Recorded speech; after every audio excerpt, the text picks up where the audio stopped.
Hablando otra vez del libro de la ley y de las tablas, que dices que son diferentes, ¿dónde encontramos el texto de las tablas? ¿Dónde encontramos el texto de las tablas? Sí, Eh, o sea, se lo explico. ¿Tienes tú las tablas de piedra o alguien las tiene? no, Entonces, ¿cómo sabemos? ¿Alguna persona que usted conoce ha visto las tablas de piedra? no. Ok, entonces, ¿dónde tenemos el texto de las tablas?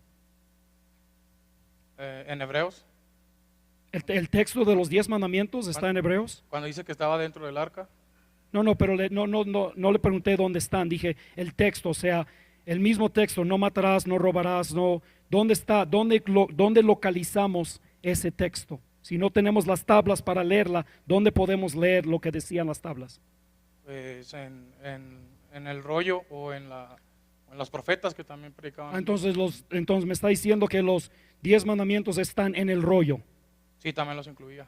Ah, entonces, no, pero no, entonces, ¿por qué no aplican las consecuencias o los castigos del rollo a los 10 mandamientos que están en el rollo?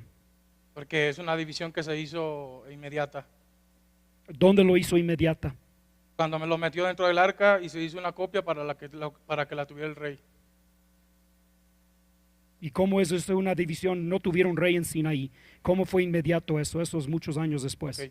Es que los sacerdotes eran los dedicados a enseñar y pues ellos tenían esa copia de lo que estaba dentro del arca. Sí, pero dijo que lo hizo inmediato y luego dice que lo hicieron cuando lo dieron al rey, pero el rey fue muchos años después que del Sinaí.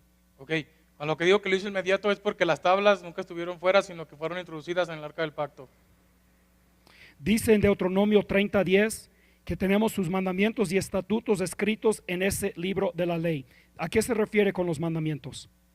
A que también contenía los 10 mandamientos que estaban dentro del arca del pacto. Ok, muy bien. Entonces, estás diciendo que los 10 mandamientos sí están en el rollo. Muy bien. ¿Sí o no? Disculpa. Sí, para uso del sacerdote.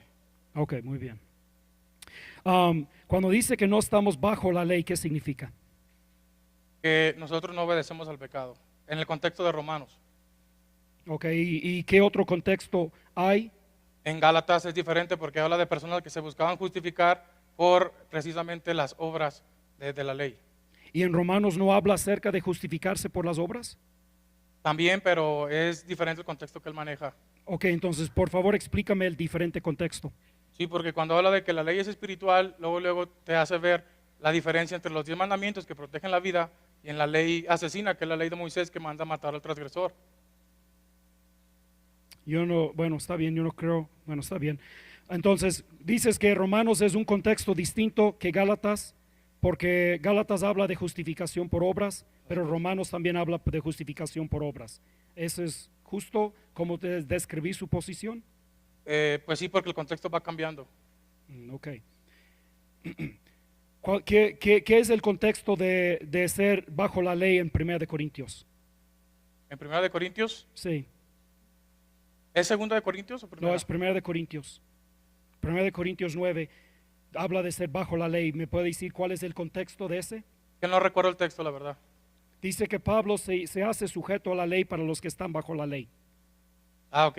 Sí, habla del método que usaba Pablo para evangelizar al que conocía la ley. Sí, pero ¿de qué se refiere bajo la ley? Sí, porque ellos estaban sujetos a justificarse por la ley de Moisés, ¿Cuál ley específicamente? por la ley que venía en el rollo, que era, sí incluía la obediencia a los mandamientos, pero era aparte toda la ley carnal que esto sugería. ¿Podía un judío ser justificado por guardar solamente los 10 mandamientos? Si las Sí, guardaba, entonces, ok. Entonces, si por guardar los 10 mandamientos pueden ser justificados, ¿por qué necesitamos una diferencia entre los 10 mandamientos y el rollo? porque los 10 mandamientos justifican de alguna manera que se te pueda llamar justo y realmente la ley de Moisés te justifica por la sangre de un animal o del agua que era rociada a métodos carnales. Pablo cuando dice que se hizo a sí mismo sujeto a la ley, ¿qué significa eso? Que se hizo como si obedeciera la ley que ellos obedecían para llevarlos a Cristo.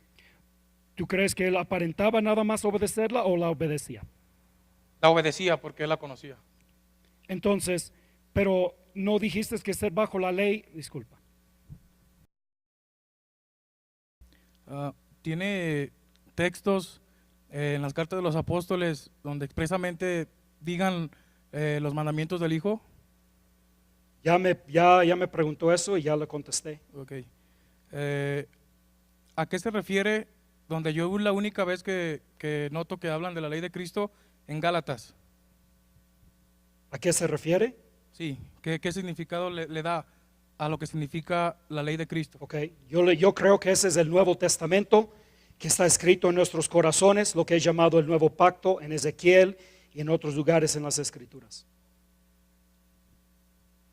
No tiene una definición más clara de lo que le da la definición Pablo, porque le da una definición ahí a la ley de Cristo. No, esa es mi definición. Ok. Pues ya.